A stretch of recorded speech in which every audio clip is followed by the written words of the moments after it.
Hello everyone, I welcome you all on my YouTube channel. In this video, we are going to study about factoring meaning, types of factoring, mechanism of factoring and advantages of factoring. So let's get jump into the video.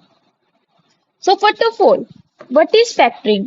The जो factoring word है वो derived हुआ है Latin word से जिसका मतलब होता है factor which denotes to doer DOER। इसका मतलब होता है कि एक इंसान जो मनी को लेंड करता है एंड दूसरा वाला उसके बदले में सिक्योरिटी में डील करता है अकाउंट रिसीवेबल्स के साथ। Factoring means a financial transaction which involves a firm selling its invoices or account receivables to a third party, which is also known as factor. Factoring एक फाइनेंशियल ट्रांजैक्शन है जिसमें एक firm अपने invoices या फिर account receivable cell करती है third party को। इसे हम फैक्टर बोलते हैं। जनरली ये ट्रांजैक्शन डिस्काउंट पे होती है and the firm is provided अगर तभी की तभी और जो फर्म है जो अपने रिसीवेबल सेल कर रही है थर्ड पार्टी को उसको इंस्टेंट कैश मिल जाता है for its out going business. Mostly firm जो अपना बिजनेस ओवरसीज के लिए करती है मतलब नेशनल भी करती है, डोमेस्टिकली बिजनेस भी करती है और इंटरनेशनल बिजनेस भी करती है, बोथ दोनों ही होता है। Next is mechanism of factoring. Mechanism को हम ये भी कह सकते हैं कि प्रोसेस है कि फैक्टरिंग कैसे हो सकता है ये। सो फर्स्ट स्टेप है जो क्लाइंट है वो ऑर्डर करता है गुड्स और सर्विसेज ऑन क्रेडिट। जैसे आप देख रहे हैं यहाँ पे वन लिखा हुआ है। जो क्लाइंट अपने गुड्स और सर्विसेज है वो ऑर्डर करता है क्रेडिट पे और गुड्स उन्हें डिलीवर हो जाते हैं with the along invoice. Agreement के साथ साथ उनको इनवॉइस भी ट्रांसफर कर दिए जाते हैं। In the third step is factoring contract for sale of receivable. मैंने आपको बताया था कोई भी पार्टी अपने रिसीवेबल सेल कर रही है। Next fourth point is handing over invoice.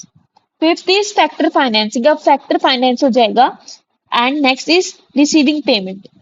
देखो मैं आपको स्टार्टिंग से बताती हूँ। फर्स्ट पेमेंट में क्या होगा, क्लाइंट ऑर्डर करेगा गुड्स एंड सर्विस को क्रेडिट पे विद इनवॉइस उसकी डिलीवरी कर देगा। फिर क्लाइंट असाइन करता है इनवॉइस फैक्टर को, फिर वो फैक्टर पेमेंट कर देता है अप टू 80%। फिर फैक्टर प्रोवाइड स्टेटमेंट देगा वो उसको। फिर जो कस्टमर है वो ड्यू को क्लियर कर देता है और जो आखिरी की पेमेंट बची है 20% वो सबसे लास्ट में होती है actual collection of the debt पे। इसमें तीन पार्टीज होती हैं, मर्चेंट, कस्टमर एंड फैक्टर। इधर फैक्टर वो है जो अपने इनकम का रेगुलेट कर रहा है, कस्टमर जो अपनी जिसको अपने इनवॉइस रिसीवेबल सेल करने हैं and merchant is a third party. Types of factoring. First one is recourse factoring. In the recourse factoring कोई भी प्रोटेक्शन बैड डेट्स को नहीं प्रोवाइड की जाती है। मतलब there is no protection from bad debts is provided under this kind of arrangement. जो factor होता है वो कोई रिस्क नहीं लेता है बैड डेट्स पे। अगर बैड डेट्स हो जाते हैं तो ये फैक्टर की रिस्पॉन्सिबिलिटी नहीं होगी, ये पूरा पूरा क्लाइंट का होगा कि उनके जो भी हो गया उनके साथ।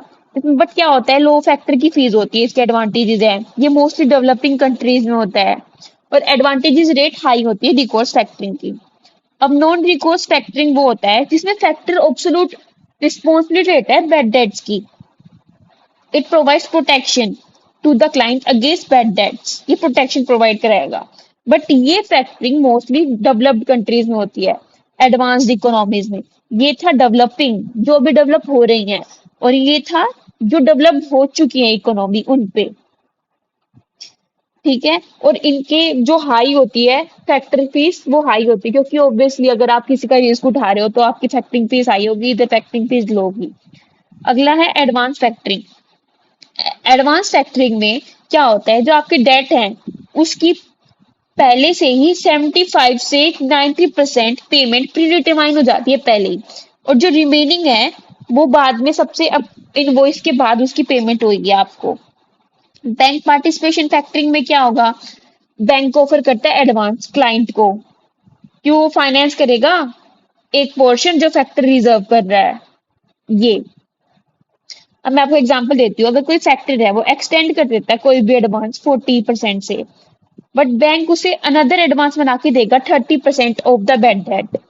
देन क्लाइंट इन्वेस्ट करेगा 30% only in the bad debt as the remaining provided by the factor and the bank. Next is maturity factoring. Maturity factoring में क्या होता है कि कोई प्री पेमेंट नहीं दी जाती है फैक्टर को by the client under this kind of arrangement. जो भी पेमेंट होगी ना वो लास्ट में होगी डेट ऑफ कलेक्शन पे. अब है फुल फैक्टरिंग. फुल फैक्टरिंग में क्या होगा कि फुल फैक्टरिंग है ना, सभी जितने भी ये टाइप्स है ना फैक्टरिंग के, इन सबका मिक्सचर होता है फुल फैक्टरिंग. इसको हम ओल्ड लाइन फैक्टरिंग भी बोलते हैं. अगला है notified and disclose factoring. Under such kind of factoring जो डेटर होगा उसे नोटिफाई कर देता है कि उनका जो डेट है वो साइन कर दिया गया है फैक्टरी को. बट अनडिस्क्लोज फैक्टरिंग में फैक्टर को डिस्क्लोज उसे कोई भी इंफॉर्मेशन नहीं होती है कि जो उसका डेट है वो डिस्क्लोज हुआ या नहीं हुआ. Next is invoices factoring. ये जो फैक्टर है पूरी फुल सर्विस प्रोवाइड नहीं करता और ये कॉमनली यूज भी नहीं होता है आजकल.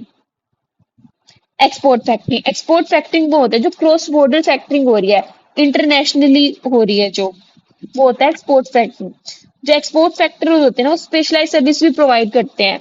उनके पास एक्सपर्ट प्रोफेशनल्स होते हैं. ये बहुत न्यू एंड स्मॉल एक्सपोर्टर्स के लिए गुड है. Next is buyer based seller based factoring and selective factoring. Under buyer based factoring जो फैक्टर है वो मेंटेन रखता है लिस्ट ऑफ बायर्स को जिसकी रिसीवेबल फाइनेंस हो सकते हैं without recourse to seller. Without recourse मैंने आपको बताया था. विदाउट रिकोर्स वो होता है जिसमें सारी रिस्पॉन्सिबिलिटी नॉन रिकोर्स या विदाउट रिकोर्स जिसकी सारी रिस्पॉन्सिबिलिटी डेट के फैक्टर के ऊपर होती है. और सेलर बेस्ड फैक्टरिंग में अरेंजमेंट रिकोर्स बेसिस पे भी हो सकती है और नॉन रिकोर्स बेसिस पे भी हो सकती है, दोनों मिक्स हो सकता है. और सेलेक्टिव फैक्टरिंग में seller as may not sell to the approver purchase, इसमें कुछ फिक्स नहीं होता है. सो ये थे types of factoring. Now advantages of factoring. Advantages of factoring 3 लोगों के लिए होंगी, 4 क्लाइंट्स के लिए, 4 कस्टमर्स के लिए और 4 बैंक्स के लिए. बैंक्स के लिए क्या बेनिफिट होगा, ये क्या करता है, जो सर्विसेज है, जो फैक्टरिंग सर्विसेज है, तो बाय फैक्टरिंग सर्विसेज बैंक अपनी प्रोडक्ट्स की क्वालिटी इंप्रूव कर सकता है क्योंकि बैंक भी तो सर्विस देता है फैक्टरिंग की. पीछे जैसे डायग्राम में लिखा हुआ था मर्चेंट, तो बैंक भी तो ऐसे काम करते हैं. तो बैंक के लिए भी हम एक एडवांटेज लिख सकते हैं एक और हेड बना के यहाँ पे कि बैंक्स में improve the quality of their products. Next है फॉर क्लाइंट्स के लिए. क्लाइंट्स के लिए क्या होगा, ऑफर लिक्विडिटी. जो क्लाइंट है उसको ऑफर लिक्विडिटी ऑफर होगी क्योंकि उसको टिल डेट के लिए इनवॉइसेस के लिए वेट नहीं करना पड़ेगा, उसे इमीडिएट कैश रिसीव हो जाता है, उसे बेटर क्रेडिट टर्म रिसीव हो रहे हैं, उसे वो जनरेट हायर रिवेन्यू बना सकता है, प्रॉपर मैनेजमेंट होती है. डिवोट टाइम, उसको अपना टाइम और रिसोर्सेज डिवोट करने की जरूरत नहीं है क्योंकि ये सारा काम फैक्टर कर देता है. Expand business. Factoring also helps client in expanding their business नए मार्केट्स के अंदर. And for customers better credit purchases, उनका बेटर क्रेडिट परचेज हो रहा है, सब्सटेंशियल मनी सेव क्योंकि बैंक एक्सपेंसेस कम हुए हैं. और फर्निश डॉक्यूमेंट्स, यहाँ पे फैक्टरिंग में एक है कि जो कस्टमर है उसे अपने डॉक्यूमेंट्स को इतना ज्यादा फर्निश करने की कोई जरूरत नहीं है, उनको बस acknowledge receiving a notification letter जो प्रॉमिस कंटेन करता है वो उन्हें बनाने की जरूरत होती है ड्यू पेमेंट्स के टाइम पे, दैट्स इट. उन्हें और उसके अलावा और कोई भी डॉक्यूमेंट फर्निश करने की नीड नहीं है. तो इतने कंपाइल्सिस रूल्स एंड रेगुलेशंस नहीं है इसके अंदर. Retain the rights. जो कस्टमर है उसके पास रिटेन रहेगा उसका right against the seller, quality पे, क्वांटिटी पे और other such attributes of goods and service, उसके पास राइट रहेगा अपना. तो ये थे इम्पोर्टेंसेस. इसमें आप एक और हेड बना लेना बैंक्स का और लिख लेना improving the quality. So in this video we have learned about what is factoring, mechanism of factoring, types of factoring and importance of factoring. If you have any doubt in any video, you can comment below. I will surely reply. And don't forget to like, comment or subscribe to my channel. Thank you.